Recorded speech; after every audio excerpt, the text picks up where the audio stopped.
حیا پتر جلدی سے باہر آ جا، دیر ہو رہی ہے۔ حیا کمرے میں تیار ہو رہی تھی اور مسلسل ابا کی آوازیں آ رہی تھی کہ جلدی کرو کہیں دیر نہ ہو جائے۔ پتر آ جا، آج تو نے وڈے اسکول جانا ہے۔ ابا کے اس بات پر حیا مسکرا کر اپنا نقاب درست کرتی ہوئی کمرے سے باہر آئی اور بولی، ابا وڈا اسکول نہیں، یونیورسٹی کہتے ہیں اسے۔ حیا آج بہت خوش تھی، آج اس کا بہت بڑا خواب پورا ہونے جا رہا تھا۔ ابا نے پورے خاندان سے ٹکر لے کر اور سب کی مخالفت مول لے کر حیا کو یونیورسٹی میں داخلہ دلوا دیا تھا، اور آج حیا کا یونیورسٹی میں پہلا دن تھا۔ وہ تیار ہو کر عبایا پہن کر اور اچھی طرح سے نقاب کر کے ابا کے پاس آئی تو رفیق صاحب نے حیا کے سر پر اپنا ہاتھ رکھا اور بولا، پتر تو میری بڑی لاڈلی بیٹی ہے، تو نے آج تک جو بھی فرمائش کی ہے میں نے وہ پوری کی ہے۔ تجھے پڑھنے کا شوق ہے، میں وہ تیرا شوق پورا کر رہا ہوں، لیکن میں تجھ سے صرف ایک بات چاہتا ہوں۔ ایک غریب بندے کے پاس اس کی عزت ہی اس کا سب کچھ ہوتی ہے۔ آج تم اس جگہ پڑھنے جا رہی ہو جہاں لڑکے اور لڑکیاں اکٹھے ہی پڑھتے ہیں۔ تیری پھپھی نے مجھے بہت روکا ہے کہ حیا کو آگے مت پڑھنے دے، اس کا بیاہ کر دے، یہ شادی کے لائق ہو گئی ہے۔ لیکن میں تجھ سے بہت پیار کرتا ہوں، تیری ہر خواہش پوری کرنا چاہتا ہوں، بس تو میرا مان کبھی مت توڑنا۔ پڑھائی کرنے جا رہی ہو تو پڑھنا، اور بس مجھے کبھی بھی کسی کے سامنے شرمندہ مت ہونے دینا۔ ابا کی اس بات پر حیا جیسے تڑپ اٹھی، وہ جلدی سے ابا کے گلے لگ گئی اور بولی، ابا یہ آپ کیسی باتیں کر رہے ہیں؟ کیا میں نے کبھی آج تک آپ کی نافرمانی کی یا آپ کو پریشان کیا؟ میں آپ کو مر کر بھی کسی کے سامنے شرمندہ نہیں ہونے دوں گی۔ آپ تو جانتے ہیں کہ مجھے پڑھنے کا کتنا شوق ہے، اور یونیورسٹی جانا تو میرا خواب تھا۔ آپ نے میرے خواب کو پورا کرنے میں میری اس قدر مدد کی ہے، میری ہر بات مانی ہے۔ میں آپ کی عزت کی حفاظت کروں گی، کبھی بھی آپ کو کسی کے سامنے شرمندہ نہیں ہونے دوں گی۔ تو رفیق صاحب نے حیا کو ساتھ لیا اور شہر کی سب سے بڑی یونیورسٹی کے سامنے اسے اپنی موٹر سائیکل سے اتارا، ایک بار پھر اسے اپنا خیال رکھنے کی تلقین کر کے، اور چھٹی کے وقت اسے فون کر کے بلانے کا بول کر وہ واپس چلے گئے۔ حیا نے بسم اللہ پڑھی اور یونیورسٹی میں قدم رکھا۔ ہر طرف بھانت بھانت کی لڑکیاں اور لڑکے بے فکری سے گھوم رہے تھے۔ لڑکیاں تو ایسے فیشن کر کے یونیورسٹی آئی ہوئی تھیں جیسے وہ کسی فیشن شو میں آئی ہوں۔ حیا دل میں ان کو دیکھ کر استغفار کرتی ہوئی آگے بڑھی۔ اسے فائقہ کا انتظار تھا جو کہ اس کی دوست تھی، اس نے بھی حیا کے ساتھ ہی اسی کے ڈپارٹمنٹ میں ایڈمیشن لیا تھا۔ وہ ایک جگہ بیٹھ کر فائقہ کو کال ملانے لگی تو فائقہ نے 10 منٹ کے اندر آنے کا بولا تو وہ وہیں بیٹھی رہی۔ اسے معلوم نہیں تھا کہ دور کھڑے ہوئے ایک لڑکے اور لڑکی کے ٹولے کی نظر ان پر جمی ہوئی ہے۔ سب لڑکے اور لڑکیاں اس بار شہیر شاہ کو بول رہی تھی کہ شہیر اب تمہاری باری ہے، اس نیو ایڈمیشن کی ریگنگ تم کرو گے۔ شہیر بولا، یار اگر چیلنج دینا ہی ہے تو کسی اچھی سی لڑکی کا دو نا، یہ کیا ملوانی کا دے رہے ہو جس کی آنکھوں کے سوا کچھ نظر ہی نہیں آ رہا۔ لیکن چلو خیر، یہ تو میرے بائیں ہاتھ کا کھیل ہے، بتاؤ کیا کرنا ہے۔ تب ایک شوق سی لڑکی شوخی سے بولی، شہیر تمہیں اس ملوانی لڑکی کو پرپوز کرنا ہے۔ تب شہیر بولا، تم پاگل ہو گئی ہو، میں اسے کیوں پرپوز کروں؟ مذاق میں بھی یہ مجھے گوارا نہیں ہے۔ تب سب لڑکے اور لڑکیاں شور مچانے لگے کہ ہاں ہاں تمہیں یہی کرنا ہوگا۔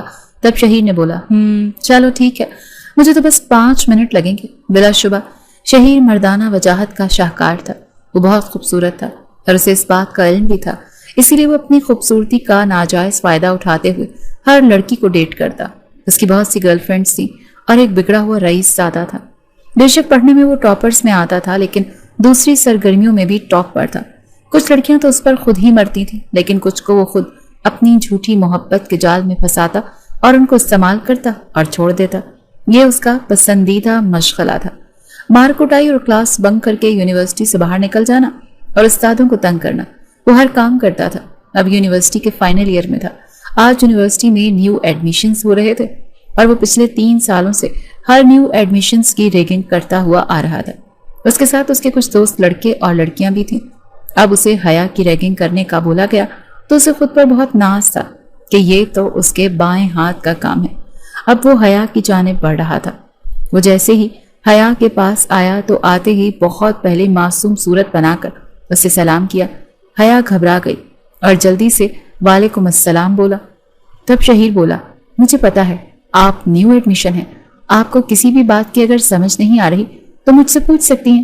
تب حیا بولی، جی نہیں، میری دوست بس آنے والی ہے، آپ جائیں یہاں سے۔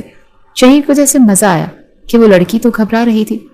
شہیر نے جلدی سے حیا کا ہاتھ پکڑا اور بولا، میں تمہاری ان حسین آنکھوں پر مر مٹا ہوں، کیا تم مجھ سے شادی کرو گی؟ حیا کے لیے یہ سب غیر متوقع تھا۔ حیا نے جلدی سے اپنا ہاتھ چھڑوایا اور دوسرے ہاتھ سے شہیر کے منہ پر زور سے تھپڑ رسید کر دیا۔ شہیر کے تو 14 طبق روشن ہو گئے۔ وہ تو کبھی سوچ بھی نہیں سکتا تھا کہ یونیورسٹی کے بیچوں بیچ اسے ایک لڑکی سرعام تھپڑ مارے گی۔ اس کا صدمے سے برا حال ہوا تھا۔ حیا تھپڑ مار کر ایک طرف پروقار انداز میں چلتی ہوئی چلی گئی۔ پیچھے شہیر اپنے گال پر ہاتھ رکھے اسے جاتا ہوا دیکھ رہے تھے۔ یکدم بے شمار لڑکے اور لڑکیوں کی ہنسی کی آواز پر وہ جیسے خواب سے جاگا۔ اس کے سب دوست لڑکیاں زور زور سے ہنس رہے تھے اور بول رہے تھے، شہیر، یہ تمہارے ساتھ کیا ہو گیا؟ اس چھٹانگ بھر کی لڑکی نے تمہارے منہ پر تھپڑ مار دیا، پر تم یوں ہی کھڑے رہے۔ تب شہیر غصے سے پاگل ہو گیا۔ وہ ایک طرف جلدی سے بڑھا، لیکن اس کے ایک دوست نے اس کا ہاتھ پکڑ لیا اور بولا، پاگل مت بنو، رکو، کہاں جا رہے ہو؟ شہیر اس سے اپنا ہاتھ چھڑواتے ہوئے بولا، چھوڑو مجھے، جانے دو، میں اس لڑکی کو آج زندہ نہیں چھوڑوں گا، اس کی ساری اکڑ نکال کر رہوں گا۔ تب فراز بولا، تم فکر مت کرو، یقین کرو میں تمہارے ساتھ ہوں۔ اس نے پوری یونیورسٹی کے سامنے میرے دوست کو تھپڑ مار کر اچھا نہیں کیا، اس کا بدلہ ہم اس سے ضرور لیں گے۔ تم ابھی فی الحال میرے ساتھ کیفے چلو۔ فراز شہیر کو لے کر یونیورسٹی سے باہر بنی کافی شاپ پر آ گیا اور اس کا غصہ ٹھنڈا کرنے لگ گیا، لیکن شہیر کا غصہ کم ہونے کا نام ہی نہیں لے رہا تھا۔ تبھی ان دونوں نے ایک پلان بنایا اور شہیر کے چہرے پر کمینی سی مسکراہٹ دوڑ گئی۔ اس نے سوچا اس معمولی سی لڑکی کو سبق سکھا کر ہی دم لے گا۔ حیا کا پہلا دن یونیورسٹی میں اس شہیر نامی بدتمیز لڑکے کی وجہ سے بہت برا گزرا تھا۔ وہ ہرگز شہیر پر ہاتھ نہیں اٹھانا چاہتی تھی۔ اسے معلوم تھا کہ پہلے دن کچھ شرارتی اسٹوڈنٹ نئے آنے والے اسٹوڈنٹس کی ریگنگ کرتے ہیں، ان کا مذاق اڑاتے ہیں، لیکن جب شہیر شاہ نے حیا کو ہاتھ لگایا تو اس کا ہاتھ پکڑا، تب حیا کا دماغ گھوم گیا اور اس نے کچھ سوچے سمجھے بغیر ہی شہیر کو تھپڑ دے مارا۔ لیکن اسے اگر معلوم ہوتا کہ اس تھپڑ کی وجہ سے وہ اتنا ذلیل و خوار ہوگی تو وہ کبھی بھی شہیر پر ہاتھ نہ اٹھاتی۔ 10-15 دن ایسے ہی یونیورسٹی آتے ہوئے گزر گئے۔ کبھی کبھی حیا کو شہیر نظر بھی آتا، لیکن اس نے دوبارہ کبھی بھی حیا سے ہم کلام ہونے کی کوشش نہیں کی تھی۔ حیا نے بھی دل میں شکر ادا کیا کہ مصیبت ٹلی، لیکن مصیبت ٹلی نہیں تھی، بلکہ حیا کا برا وقت آج سے شروع ہونے والا تھا۔ آج حیا کے والد دوسرے شہر کسی کام سے گئے ہوئے تھے۔ انہوں نے آج واپس تو آ جانا تھا، لیکن حیا کو تب تک چھٹی ہو جانی تھی۔ اسی لیے حیا نے رفیق صاحب کو بولا کہ ابا، میں رکشے پر آ جاؤں گی، آپ میری فکر مت کرنا، آپ آرام سے واپس آنا، میں گھر پہنچ جاؤں گی۔ تب رفیق صاحب بھی تھوڑا بے فکر ہو گئے اور اسی دن شہیر کا انتظار تھا۔ جیسے ہی حیا یونیورسٹی سے باہر نکلی، شہیر اور اس کے دوست فراز نے اچانک ہی حیا کے منہ پر ہاتھ رکھا اور جلدی سے اسے گاڑی میں گرایا اور فراز نے زن سے گاڑی بھگا لی۔ حیا رکشے کے انتظار میں کھڑی تھی۔ اسے کیا معلوم تھا کہ اس کے ساتھ کیا ہونے والا ہے، اور بدقسمتی سے ارد گرد کوئی خاص لوگ بھی نہیں تھے کہ کچھ لوگ ہی ہوتے اس کو دیکھ لیتے، اس کی مدد کرتے۔ اس نے بہت مزاحمت کرنے کی کوشش کی، لیکن شہیر کا ہاتھ حیا کے منہ پر سختی سے جمع ہوا تھا۔ تھوڑی دیر بعد ہی شہیر نے ایک رومال حیا کو سنگھایا تو وہ اپنے ہوش کھوتی چلی گئی اور بے ہوش ہو گئی۔ تقریباً 1-1.5 گھنٹے کے بعد وہ دوبارہ سے ہوش میں آئی۔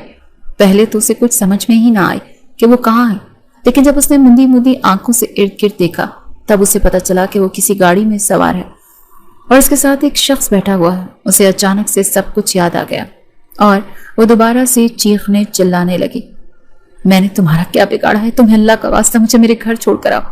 تم مجھے کہاں لے کر جا رہے ہو؟ پلیز، میرے ابا صدمے سے ہی مر جائیں گے، مجھے واپس جانے دو۔ تم لوگوں کو اللہ کا واسطہ، میں تم سے ہاتھ جوڑ کر معافی مانگتی ہوں کہ میں نے اس دن تمہیں تھپڑ مارا، پلیز مجھے معاف کر دو، مجھے جانے دو، لیکن یہ ظلم میرے ساتھ مت کرو، مجھے جانے دو۔ تب شہیر کمینگی سے مسکرایا اور بولا، آج تک شہیر شاہ پر کسی نے ہاتھ نہیں اٹھایا، تمہاری اتنی جرأت کہ تم نے مجھے تھپڑ مارا؟ اس تھپڑ کے لیے تمہیں ساری زندگی پچھتانا پڑے گا۔ میں تمہارے ساتھ وہ کروں گا کہ تم ساری زندگی یاد رکھو گے۔ تمہیں سبق سکھانا بہت ضروری تھا۔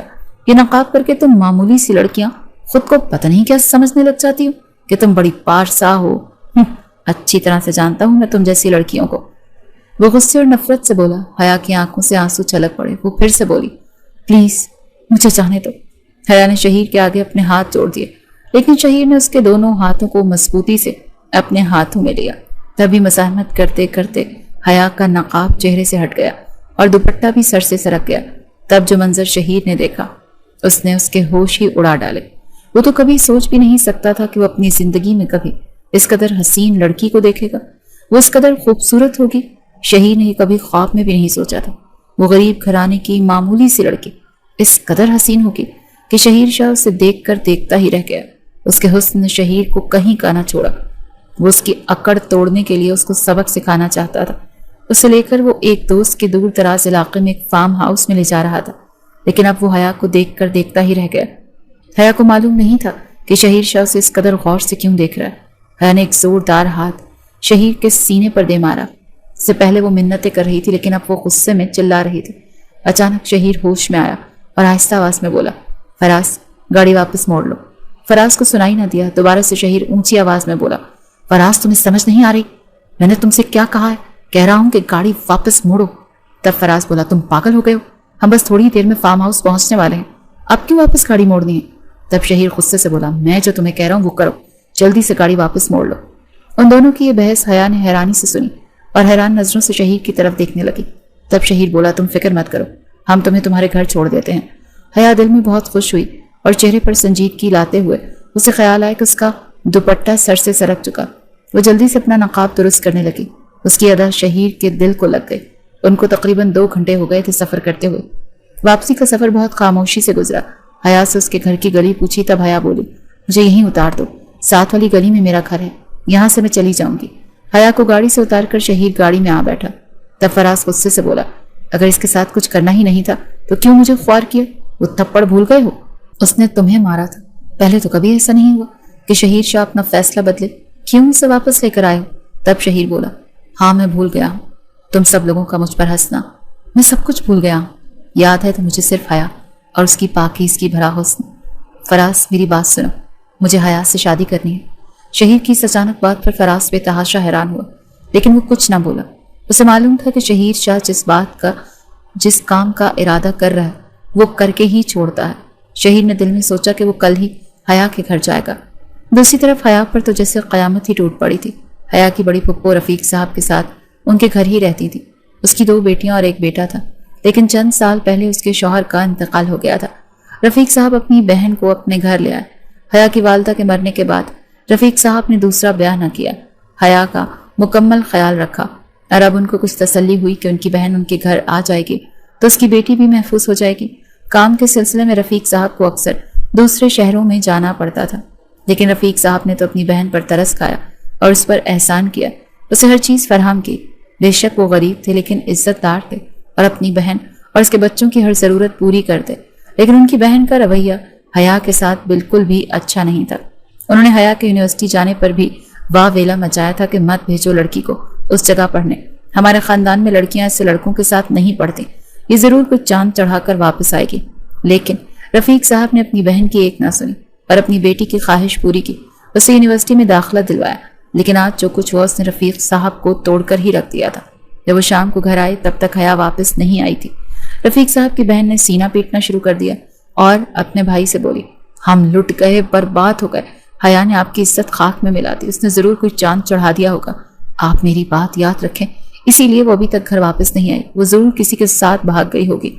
رفیق صاحب بہت پریشان ہوئے، لیکن وہ تھکے ہارے لوٹے اور آگے آ کر مصیبت سے ان کو سامنا کرنا پڑا۔ وہ چپ کر کے چارپائی پر بیٹھ گئے۔ تھوڑی دیر بعد ہی دروازے پر دستک ہوئی۔ آگے بڑھ کر دروازہ کھولا تو حیا روتے ہوئے نڈھال سی گھر میں داخل ہوئی۔ پیچھے ہی رقیہ پھپھو کا بیٹا بابر بھی گھر میں داخل ہوا اور بولا، حیا اپنی کسی بڑی سی گاڑی میں 2 لڑکوں کے ساتھ آئی ہیں۔ رات ہونے والی تھی لیکن حیا پر تو قیامت ٹوٹ پڑی۔ اس نے کوئی گناہ نہیں کیا تھا، لیکن پھر بھی وہ گنہگار ٹھہرائی گئی۔ وہ خود ابھی تک صدمے کی حالت میں تھی، روتے ہوئے اپنے باپ کے قدموں میں جا بیٹھی اور بولی، بابا میں نے کچھ نہیں کیا۔